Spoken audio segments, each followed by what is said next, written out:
एतज़ाज़ की बात है कि आज गवर्नर सिंध इमरान साहब मेरी दरख्वास्त पर कोयटा रेलवे स्टेशन तशरीफ़ लाए हैं और फैसल वोडा साहब जो बहुत ही प्यारे दोस्त भी हैं, वाटर के जो मिनिस्टर हैं, वो यहाँ तशरीफ़ लाए हैं, हमारी इज़्ज़त अफजाई की है। और वज़ीर आज़म इमरान ख़ान साहब की क़यादत में हमने जो टारगेट दिया था कि हमने लेट चार्ज लिया, अभी 100 दिनों में भी काफ़ी कमी है, लेकिन वज़ीर आज़म साहब के 100 दिनों से पहले हम 23 तारीख को अपनी जो 4 ट्रेनें हैं, सिंध एक्सप्रेस भी, मीरपुर ख़ास को भी और फैसलाबाद से मुल्तान को भी, थोड़ी जो एक रहमान बाबा ट्रेन है उसकी कोचेज़ में, क्योंकि 50 कोचेज़ सारे हम यहीं बना रहे हैं और उसमें थोड़ी सी शायद ताख़ीर हो, लेकिन 25 दिसंबर से पहले वो भी उसका इफ्तिताह हो जाएगा। और 2 मालगाड़ियाँ जो हैं हमने 8 से 10 और 10 से 12 के लिए भी हमने 25 दिसंबर की डेट रखी है और एक मालगाड़ी लेट होके जनवरी या फरवरी तक जा सकती है। और इन 50 दिनों में हमने वाईफाई दी है, ट्रैकिंग सिस्टम दिया है, अपने रेवेन्यू में फ्रेट में 1 अरब रुपए का इजाफ़ा किया है और दूसरे रेवेन्यू में भी हमने 1 अरब रुपए का इजाफ़ा किया है। तेल महंगा हो रहा है, 10% उस पर बजट लगा दिया बचत के लिए और तमाम विजिलेंस डिपार्टमेंट हमने ज़म कर दिया रेलवे में। और इंशाअल्लाह ताला हमने वादा किया था, क्योंकि हमारा ट्रैक जो है वो 70 साल पुराना है, इस ट्रैक को ठीक करने के लिए हमने बड़ी तादाद में गैंग्समैन की और छोटे मज़दूर तबके की वैकेंसीज़ निकाली हैं जो 10,000 तक हैं। और इसका सारा सेहरा इमरान ख़ान साहब को जाता है कि जिन्होंने हमें ये टास्क दिया कि एक ऐसी ट्रेन जिसमें कि लोग कमीशनें खाते रहे, माल बनाते रहे, वहाँ एक आवाम की बेहतरी और फ्रेट को मंजिल तक पहुँचाया जाए।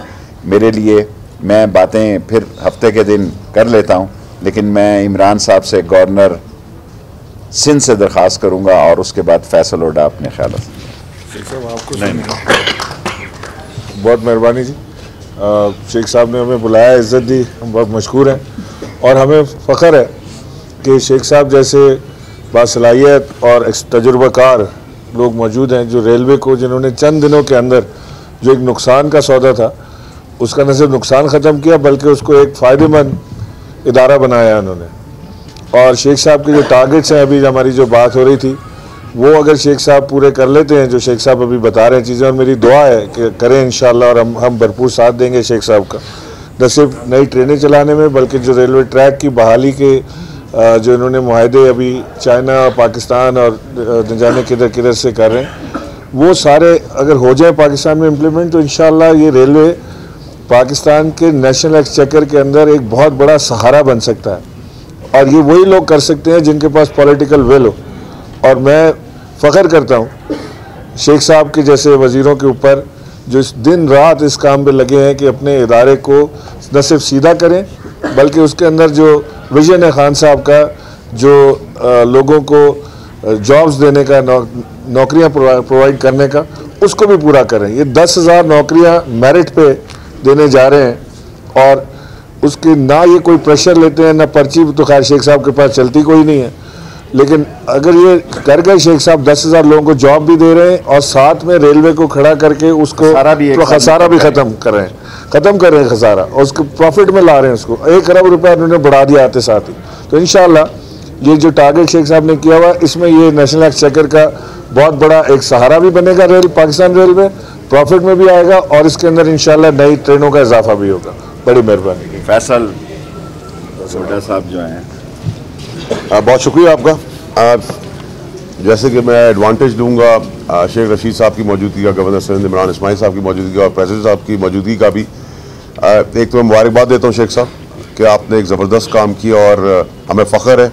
और वो 100 डेज़ के अंदर जो मेरे ख्याल से 500 डेज़ का तो आपने काम 100 डेज़ के अंदर ही कर दिया है, तो आपके टारगेट और बढ़ जाएंगे, क्योंकि खान साहब का ये तरीका है कि अगर आप टारगेट वक्त से पहले अचीव करें तो वो ट्रिपल कर देते हैं। तो आप तैयार हैं सर, तो सबसे पहले तो मुबारकबाद इस चीज़ की। दूसरा ये कि जी हम कोयटा आए और यहाँ पे बहुत सारी चीज़ों से बलूचिस्तान डिप्राइव था, और हम सूरी साहब की वालदा की जो डिप्टी स्पीकर है उनकी ताज़ियत के लिए भी आए, लेकिन आने के बहाने कोई ना कोई अल्लाह ताला असबाब बनाता है। लेकिन आज जो सबसे अच्छी चीज़ जो अभी प्रेसिडेंट साहब के साथ मीटिंग चल रही थी, शेख रशीद साहब का फिर शुक्रिया अदा करता हूँ कि उन्होंने हमें यहाँ दावत दी और हमें ये दिखाया कि उन्होंने क्या किया। प्रेसिडेंट साहब की मौजूदगी में जो मीटिंग चल रही थी उसमें बलूचिस्तान बहुत डिप्राइव्ड रखा गया है, तासुब की नज़र किया गया। मैंने चीफ मिनिस्टर साहब को और गवर्नर साहब को बलूचिस्तान के गारंटी दी है कि हम तासुब से बाला तर चलेंगे और एज वाटर मिनिस्टर की वो वाटर क्राइसिस हुई भी है। तो 2 गिफ्ट मैं आज उनको दे के जा रहा हूँ। मैंने उसको इंस्ट्रक्ट कर दिया है। एक इंटरनेशनल सर्वे वो मांग रहे थे, मैंने कहा इंटरनेशनल सर्वे में फिर टाइम लग जाएगा, तो वापदा को मैंने इंस्ट्रक्ट कर दिया है कि जी वो हंगामी बुनियादों पे नेक्स्ट 7 to 10 डेज़ में रब्ता करें और सर्वे स्टार्ट करें यहाँ का। दूसरा जो 2 यूनिट्स आपके अबेंडेंट पड़े हुए 10 साल से, डिसैलिनेशन प्लांट्स पड़े हुए और कुछ नए कंटेनर्स पड़े हैं, उनकी इंस्टॉलेशन मैं आज बलूचिस्तान को गिफ्ट दे के जा रहा हूँ। अपना प्लेज दे के जा रहा हूँ कि मैं सीरियस हूँ, पैसा ना होने की अलावा भी मैं मदद करूँगा। और सीएम बलूचिस्तान को मैं ये मैंडेट दे के जा रहा हूँ कि वो सीएम बलूचिस्तान है लेकिन वो वाटर के मिनिस्टर भी अपने आप को समझे। तो हर कुछ जो काम है और गवर्नर साहब को जो काम है वो वार फुटिंग भी किया जाएगा। और आखिर में मैं गुजारिश करूँगा शेख रशीद साहब से कि वो साद रफ़ीक साहब को यहाँ बुला के दिखा दे, जेल जाने से पहले ये नज़ारा यहाँ का देख लें तो ज़्यादा अच्छा होगा। और वो जो गाड़ी आपने हमें अंदर दिखाई है डीएस साहब ने, जो क्वीन के ज़माने में चलती थी, उसमें साद रफ़ीक साहब को आपने मेरी तरफ सैर करानी बगैर पैसों के, और उधर खाना पहुँचाने का जेल में कोई पटरी का निज़ाम भी बनाना है आपने। बहुत शुक्रिया जी, थैंक यू। 1-2 बातें रहेगी। सबसे पहले तो हम सूरी साहब की वालदा के अफसोस के लिए आए। वो हमारे बहुत अच्छे दोस्त हैं और जितनी अच्छी परफॉर्मेंस पहली दफ़ा डिप्टी स्पीकर बनकर उन्होंने दिखाई है, मैं समझता हूँ वो काबिल सद तहसीन है। दूसरा, हम बलूचिस्तान गवर्नमेंट के मशकूर हैं, उन्होंने हमें एक बहुत बड़ा एहसान किया कि ग्वादर रेलवे स्टेशन के लिए हमें जगह दे दी है। हमने ग्वादर को 7 हमारे डिवीज़न पहले हैं, ग्वादर को भी रेलवे का एक डिवीज़न डिक्लेयर कर दिया है। और जिस दिन भी प्राइम मिनिस्टर जाएंगे ग्वादर तो इंशाअल्लाह ताला उनसे संगे बुनियाद रखेंगे। सैकड़ों एकड़ ज़मीन चीफ मिनिस्टर बलूचिस्तान ने हमें दी है और हम 270-80 एकड़ और उनसे मांग रहे हैं। उम्मीद है वो भी वो देंगे ताकि आज की दुनिया के शान एक तारीख़ी ग्वादर में रेलवे स्टेशन भी अपना वजूद रखे और उसके साथ हम सारे कैरेज और वाशिंग सारा कुछ बनाएंगे। Thank you very much. आपने एक बात की, वाटर का सबसे बड़ा इशू है। वाटर के हवाले से जो 2 मेन प्रोजेक्ट थे हल्फ और बंगी, उसके फंड्स के हवाले से बहुत ज़्यादा प्रॉब्लम है। और जितने भी अब तक यहाँ स्टडीज़ हो चुकी हैं कि 5 से 8 साल बाद कोयटा से नकल मकानी करनी पड़ेगी अगर इसको फौरी तरजीह ना दी गई। उस हवाले से आपने क्या स्टेप लिए और क्या एश्योरेंस दिए?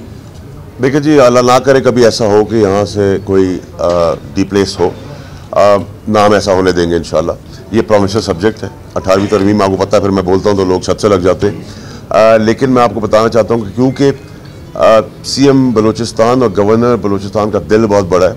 मैंने 2 दिन पहले सीएम सिंध से बात की, 2 दिन पहले मेरी सीएम बलूचिस्तान से बात हुई। कॉन्स्टिट्यूंसी है 249 बल्दिया कराची का, उसका पानी रुक गया था और वो जो भी अरेंजमेंट थे रीजनेबल थे, लेकिन मेरी बात सुनी गई, उसको एड्रेस किया गया और उसको रेक्टिफाई करके दोनों सीएम ने, दोनों चीफ मिनिस्टर ने उसको कल की तारीख में रिजॉल्व किया मेरे बल्दिया के लोगों के लिए। तो जो लोग अपनी किल्लत में से भी हिस्सेदारी देना चाहते हैं और देने का दिल बड़ा रखते हैं, उनके साथ हमें अगर अपने पेड़ काट के भी इनको पूरा करना पड़ेगा तो मैं करूँगा। प्राइवेट पब्लिक पार्टनरशिप्स में मैं बिलीव करता हूँ। मुझे फेडरल गवर्नमेंट से पैसे नहीं चाहिए, मैं उसी इंफ्रास्ट्रक्चर को लेके चलूँगा और जो मुझे अल्लाह ताला ने तालीम दिलाई है बाहर, मैं उसको इम्प्लीमेंट करूँगा। तो मेरा पैसे का प्रॉब्लम इसलिए नहीं कि मेरे साथ पाकिस्तान के अंदर और बैरून मुल्क लोग काम करने को तैयार है। मेरा इशू रिजॉल्व कर दे, 2 पैसे मुझे दे दे, वो पैसा कमाएं, मेरा मसला रिजॉल्व कर दे, क्योंकि मैं ये बार बार आके नहीं कहता जी मेरे पास पैसे नहीं है, मैं कर नहीं सकता। और जो सूबे कोऑपरेट कर रहे हैं उनके साथ मैं दिल बड़ा करके चलूँगा। बलूचिस्तान ने अपना दिल बड़ा करके मुझे बल्दिया के लिए दिखाया है, मैं बलूचिस्तान को उसका 10 टाइम ज़्यादा वापस करूँगा इंशाल्लाह। बहुत शुक्रिया। आपने बात नहीं की है, साद रफीक साहब के दौर में कुछ ट्रेनें यहाँ बहाल हुई, बल्कि उन्होंने चिल्तन बलूचिस्तान एक्सप्रेस और अबासीन एक्सप्रेस की भी बहाली का वादा किया था, तो क्या आप उनके वादे को पूरा करेंगे? मैं देखें, हम ना कोई ट्रेन ख़रीद रहे हैं। पहली दफ़ा आया तो 69 लोकोमोटिव का केस जो है वो नैब में है, दूसरी दफ़ा जो है 63 का आया, अब आया हूँ तो 55 इंजनों का केस है। 40-40 करोड़ रुपए में एक इंजन लिया, जो वही इंडिया ने 20 करोड़ में लिया। उन्होंने टेस्टिंग में 2 लिए हैं चलाने के लिए, हमने एकदम सारी लाट मंगा ली है। हम कोचेस बना रहे हैं अपनी कैरेज फैक्ट्री में, इंशाअल्लाह ताला ये कोचेस जिस वक्त तैयार हुई सबसे अवलियत बलूचिस्तान को देंगे। बलूचिस्तान की ट्रेनों की हालत इंतजार सारे पाकिस्तान की, मुझे मालूम है। बलूचिस्तान में किस तरह सूरत हाल है दीगर शोबों की तरह यहाँ पे? हमने तीनों किधर गए डीएस बोलान मेल की तीसरी कोच भी दे दी है बना के, तीनों ट्रेनें नई दी हैं, सबसे पहले फौकियत दी है। हालांकि हमें बड़ी ज़बरदस्त शॉर्टेज है, ये 4 ट्रेनें हमने 10 ट्रेनों का टारगेट पूरा किया है, लेकिन अकबर बुगटी एक्सप्रेस को भी हमने किराए कम किए हैं और उसके साथ लोअर एसी लगाया है। और ये जो है बोलान मेल इसकी तीनों की तीनों कोचेज नहीं बना के दी। शेख साहब, आपका दूसरा दौरा, पिछले दौरे में आपने ऐलान किया था किराए में कमी का, इम्प्लीमेंटेशन कब तक होगा? शुरू हो चुकी है। देखें, बलूचिस्तान की सवारी का सफ़र बहुत लंबा है, लोग बसों पे जाते हैं, ये आपको पता है। खुदा करे ये हमारा चीन के साथ मायदा हो जाए, कल परसों वो आ रहे हैं उनके डिप्टी मिनिस्टर, और ML1 के साथ हम ML2 और 3 भी मैं देने के लिए तैयार हूँ। उसके लिए प्राइम मिनिस्टर की इजाज़त लेकर इंशाअल्लाह ताला हम एक हकीकी कीमत पर ये चीन को काम देने के लिए तैयार हैं। फैसल साहब, सिंध और बलूचिस्तान के दरमियान पानी का तनाज़ा एक अरसे से चला आ रहा है। इस वक्त भी जो बलूचिस्तान के इलाके नसीराबाद डिवीज़न, वहाँ पे ज़रूरी ज़मीनें बंजर होती जा रही है और सिंध जो पानी बलूचिस्तान के हिस्से का वो फराहम नहीं दे रहे। और अब के हवाले से जो आपकी पानी की जो आप डैम के वो भी सिंध गवर्नमेंट जो जहाँ पकाए जाते वो नहीं दे रही। बलूचिस्तान हुकूमत माली बोरा में शिकार, इसमें वफाकी हुकूमत क्या छोटा सवाल करें ना भाई, वो देंगे या मसला? देखिए जी, हारमोनी सारे सूबों में बहुत ज़रूरी है और हम सबको कलेक्टिवली लेके चलेंगे। और जो बड़े सूबे हैं उनकी किल्लत भी अपनी जगह पे है, लेकिन उनकी थोड़ा सा दिल बड़ा करने से अगर बलूचिस्तान और सिंध को फ़ायदा हो जाता है उसकी भी बात की जाएगी। हमारा कोई ईगो नहीं है। CM सिंध से कल मुलाकात है इस्लामाबाद में मेरी, और उनसे भी एक ऐसी इक्वेशन हुई जिसके तहत उन्होंने भी, देखिए ये कोऑर्डिनेशन की बात है, हमें सूबों में तासुब या लड़ाई नहीं करनी। हम सारे सूबों को बिठा रहे हैं, फिर हम पंजाब जा रहे हैं और वॉर फुटिंग्स पे इस इशू को रिजॉल्व करने की कोशिश कर रहे हैं, और करने की कोशिश नहीं कर रहे, इंशाल्लाह करके दिखाएंगे आपको। ये हारमोनी की बात है। कई दफ़ा ईगोज आ जाते हैं, ईगोज आपको मसाज करने पड़ते हैं, एक दूसरे को थपकी लगानी पड़ती है। मैं उसमें बड़ा एक्सपर्ट हूँ, मैं कहता हूँ जी मेरी कुर्सी पे आगे बैठ जाए, मैं सामने वाली कुर्सी पे जाके बैठ रहा हूँ। तो ये इतने तक है, इंशाल्लाह ये रिजॉल्व होगा। और मेरी अपनी लालच भी इधर एक ज़रूर है, क्योंकि बाय पैरेलल मुझे कराची में भी बलूचिस्तान हेल्प करता है, ठीक है जी। तो मुझे अगर मैं इधर बहुत सारी सपोर्ट करता हूँ तो मैं कराची को ऑटोमेटिकली सपोर्ट कर देता हूँ। तो दोनों तरफ हर सूबे को हम लेके चलें और दोनों तरफ ही मसला हल होगा। Thank you very much.